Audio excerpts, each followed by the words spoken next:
So on the woo-woo spiritual level, angel numbers really just means that like the universe or your guardian angels or your guides are trying to communicate with you in a way that they know how, and or they're giving you like little nudges or validations or confirmations rather, that you're on the right path or something along that line.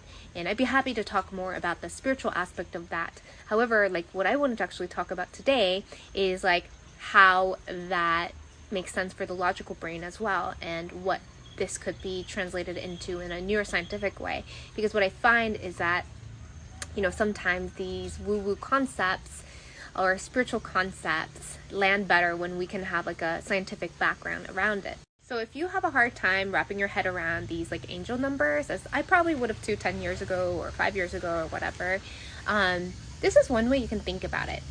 Any anchor, any cue, any trigger for us to shift the way that we get to feel, or that we get to experience, or that we get to try on a different perspective is a powerful tool. So it doesn't matter what that is. For some of us, in certain times, that's these angel numbers, like the repeating numbers, 111, 222, 333, for whatever it is. And whether like you even play into the spiritual realm or not, like imagine every time you saw 444 or 1111 on your clock, like you get to feel divinely protected, you get to feel divinely supported, you get to feel good, you get to feel like you can trust yourself more. That's a powerful tool for our brain. And we have something called a reticular activating system in our brain. So when we focus on something, so if your intention becomes looking out for these numbers, it's true, like you're probably more likely to notice them.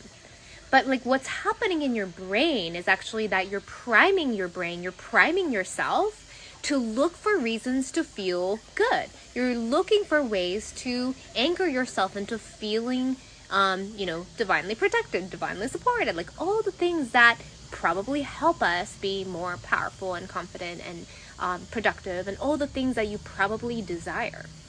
So if you have not yet to find a place in your heart, your soul, to connect to these like angel numbers, that in a way that makes sense to you yet, like think of it just as an anchor for you to feel good, to shift your vibration, shift your energy. You can shift your focus into what makes you feel good.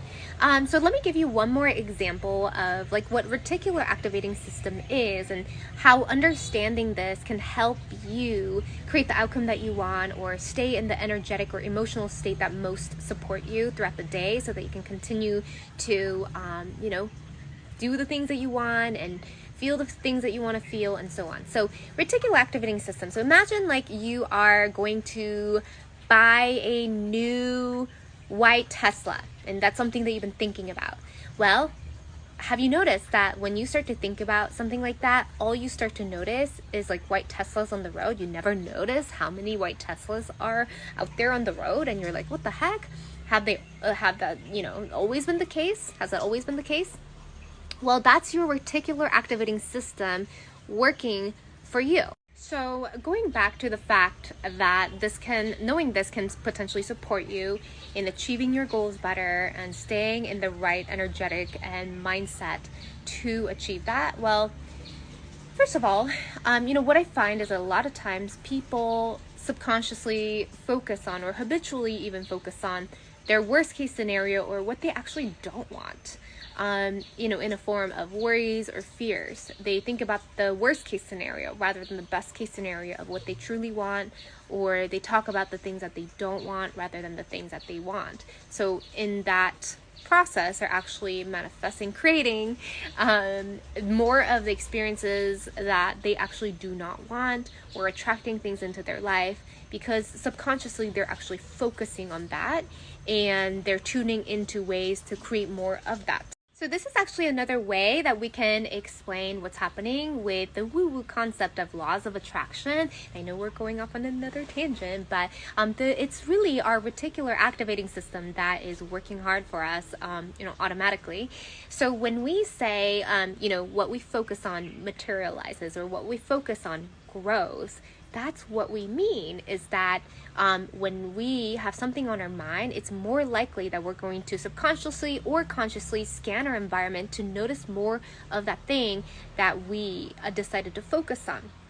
So when we are doing this, we're more likely to attract the experiences, the people, the connections, the things that we are thinking about into our life, into our energy field. And so that's really what's happening when we're talking about laws of attraction. And also, whether it's angel numbers or spirit animals, spirit plants, whatever it is, maybe a rock, maybe a piece of jewelry, maybe a certain scent. Whatever it is that anchors you back to your best case scenario, choose something, and every time you see it, remind yourself of something you get to be grateful for, something that you want, or your best case scenario. Create these anchors for yourself, whether it's angel numbers or something else that gets you back into that focus and that vibration throughout the day. And let this work for you, not against you.